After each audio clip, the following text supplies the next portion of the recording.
Hello students, कैसे हो आप सभी लोग। इस वीडियो में हम देखने वाले हैं चार्ज डेंसिटी। तो बच्चों, हमारे पास कुल मिला के 3 प्रकार की चार्ज डेंसिटी होती है। पहली बात तो चार्ज डेंसिटी मतलब क्या, समझो। एक एक पॉइंट को आप लगे तो पहले इसका स्क्रीनशॉट ले लो। ये सभी पॉइंट जेडब्ल्यू के लिए और आपके नीट एग्ज़ाम के लिए इम्पॉर्टेंट है। जेई के लिए एंड नीट के लिए सभी के सभी पॉइंट इंपॉर्टेंट है, तो इसको आप पहले स्क्रीनशॉट ले लीजिए। ओके, चलो अब मैं आपको एक एक पॉइंट एक्सप्लेन करता हूँ। सबसे पहला पॉइंट, तो बच्चों हमारे पास होती है 3 प्रकार के चार्ज डेंसिटी। सबसे पहली होती है लीनियर चार्ज डेंसिटी। क्या चीज़? Linear charge density. अब लीनियर चार्ज डेंसिटी मतलब क्या होता है? एक इमेजिन करो, एक रॉड, ठीक है, एक रॉड या फिर कंडक्टर इमेजिन करो। अगर मैं इस पर चार्जेस डाल दूँ, इस पर चार्जेस डाल दूँ, इस पर क्या डाल दूँ? चार्जेस। तो पर यूनिट लेंथ मतलब क्या होता है बच्चों के? जैसे कि इस रॉड की कुछ भी लेंथ हो सकती है, मुझे नहीं मालूम। जैसे कि इस रॉड की लेंथ होगी, सपोज ये इन्फाइनाइट लंबा रॉड है, ऐसे इमेजिन कर लो कि ये रॉड अच्छा खासा लंबा है और इस रॉड की लेंथ होंगी अराउंड 10 मीटर। तो मुझे सिर्फ 1 मीटर के लेंथ में कितने चार्जेस बैठे हैं वो चाहिए। क्या कहा मैंने? 1 मीटर के लेंथ में कितने चार्जेस बैठे हैं वो चाहिए। तो लीनियर चार्ज डेंसिटी को सबसे पहले तो लेटर लैम्बडा से डिनोट करते हैं। लैम्बडा मतलब होता है बच्चों total charge divided by total length. Divided by what? Total length. अगर मैं टोटल चार्ज को टोटल लेंथ से डिवाइड करूँ तो मुझे मिलेगा चार्ज पर यूनिट लेंथ।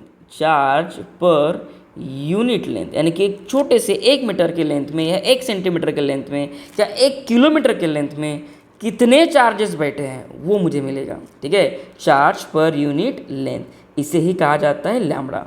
और मैं इसे दिखाऊंगा lambda equals to capital Q divided by total length. ठीक है, तो इसका यूनिट क्या होगा बच्चों? चार्ज का यूनिट होता है कूलम, लेंथ का यूनिट होता है metre. So the unit is coulomb per metre. Okay, तो चार्ज पर यूनिट लेंथ तो बड़ा ही आसान था। नेक्स्ट टॉपिक पे चलते हैं। सेकंड जो चार्ज डेंसिटी होती है वो होती है बच्चों सरफेस चार्ज डेंसिटी। क्या चीज़? Surface charge density. अब सरफेस चार्ज डेंसिटी का मतलब क्या होगा? कॉन्सेप्ट वही है, पहले बात तो इसको लेटर सिग्मा से दिखाएंगे हम। सिग्मा यानी कि सरफेस चार्ज डेंसिटी होता है चार्ज अपॉन सरफेस एरिया। जैसे कि इसके पहले के केस में चार्ज अपॉन हमने क्या लिया था? लेंथ लिया था, टोटल लेंथ लिया था। यहाँ पे मैं लूँगा चार्ज अपॉन सरफेस एरिया। इसका क्या मतलब है? देखो पहले समझो डायग्राम को। मैं एक शीट लेता हूँ या कागज़ लेता हूँ, इस कागज़ के पे मैं पॉजिटिव चार्जेस रखता हूँ ऐसे। ठीक है, अब ये कागज़ का या कोई भी ये पेज जो है इसका कुछ ना कुछ सरफेस एरिया होगा ए, जिसकी वैल्यू मैं लिख लेता हूँ चलो 20 मीटर का स्क्वायर, इतना।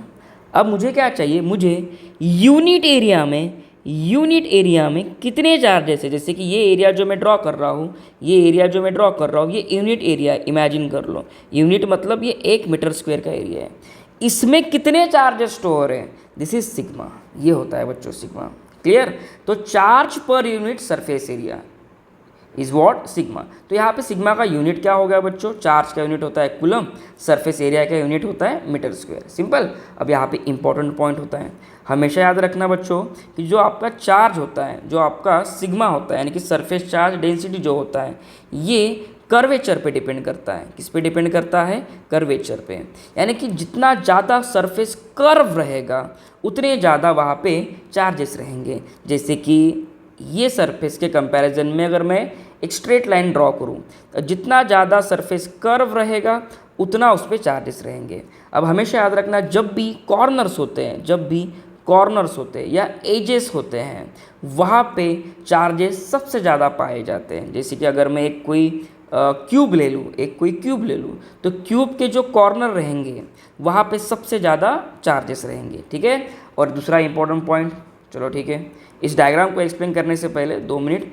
अब मुझे बताओ कि अगर मुझे स्पीयर का सरफेस चार्ज फाइंड करना है, स्पीयर का सरफेस चार्ज यानी कि सिग्मा फाइंड करना है, कैसे फाइंड करोगे? सो सिग्मा इक्वल्स टू क्या होता है बच्चों? Charge upon surface area. अब स्पीयर का सरफेस एरिया क्या होता है? स्पीयर का सरफेस एरिया होता है 4 पाई कैपिटल R स्क्वायर। क्या होता है? 4 pi capital R square. Okay, तो इतने पॉइंट्स थे इसमें।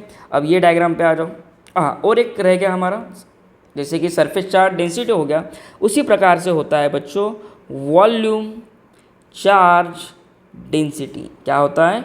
Volume charge density. इसे मैं लेटर रो से दिखाऊंगा। अब इसका क्या मतलब है सर? कुछ नहीं है बच्चों, इसका मतलब है चार्ज पर यूनिट वॉल्यूम, यानी कि यूनिट वॉल्यूम में कितने चार्जेस हैं वो होता है। यूनिट वॉल्यूम में कितने चार्जेस हैं। जैसे कि इमेजिन कर लो कि मेरे पास एक क्यूब है, मेरे पास एक क्या है? क्यूब है। ऐसा इमेजिन कर लो, ठीक है, क्यूब है।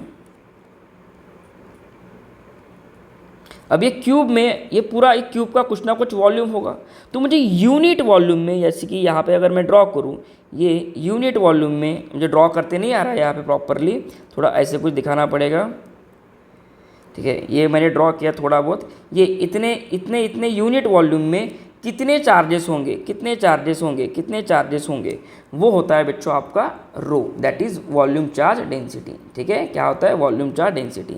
चलो अब बात करते हैं यहाँ पे। अब ये टेबल देखो, मैंने आपके लिए टेबल बनाया है ताकि आपको यूनिट याद रखने की कोई ज़रूरत नहीं पड़े और ना ही आपको डायमेंशन याद रखने की कोई ज़रूरत पड़े। देखो, चार्ज का यूनिट होता है बच्चों कूलम, सिंबल होता है क्यू, और उसका डायमेंशन क्या होता है? एम्पेयर इंटू टाइम, यानी कि ampere into second. Linear charge density यानी कि लैम्बडा, लैम्बडा का यूनिट मैंने आपको 2 मिनट पहले ही बता दिया, कूलम पर मीटर। तो इसका यूनिट क्या होगा? कूलम पर मीटर पर लेंथ। देखो यहाँ पे कूलम यानी कि चार्ज का डायमेंशन क्या था? एम्पेयर टाइम, और बस पर मीटर यानी कि लेंथ की पावर -1। तो उसी तरीके से सरफेस चार्ज डेंसिटी में क्या होगा? पर मीटर स्क्वायर है, तो यहाँ पे देखो लेंथ की पावर कितना है? -2। उसी तरीके से वॉल्यूम चार्ज डेंसिटी में पर मीटर क्यूब है, तो यहाँ पे देखो लेंथ की पावर कितना है? -3। ओके, तो इस वीडियो में इतना ही ठीक था। नेक्स्ट वीडियो में मैं आपको बाकी कॉन्सेप्ट क्लियर कर दूंगा इलेक्ट्रोस्टैटिक से related. Thank you so much everyone.